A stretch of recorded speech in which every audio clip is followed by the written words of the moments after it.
Saudara, memasuki tahun ajaran baru, sejumlah toko emas di Pasar Pandeglang, Banten diserbu penjual yang mayoritas mama.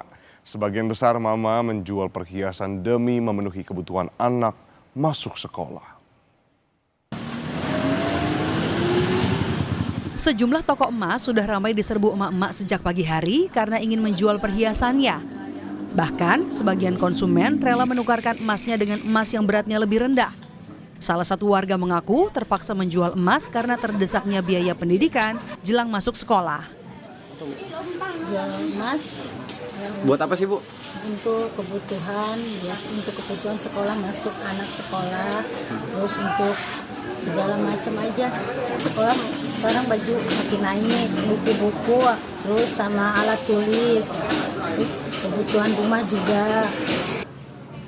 Pemilik toko emas menyebut lonjakan warga yang menjual emas menjelang tahun ajaran baru menjadi fenomena yang terjadi hampir setiap tahun. Selisihnya tipis sih antara jual dan beli. Faktornya mungkin karena harga turun, terus kalau banyak yang jual, faktor kebutuhan untuk biaya daftar sekolah anak, untuk keperluan yang lain. Kalau untuk harga emas sekarang ini gimana, Pak? Turun. Sekitar berapa sih, Pak? 2.250.000. Saat ini, harga emas mencapai sekitar Rp2.250.000 per gram. Tren penjualan emas diperkirakan masih berlangsung hingga awal tahun ajaran baru. Yuda Dwi Taruna, Kompas TV, Pandeglang, Banten.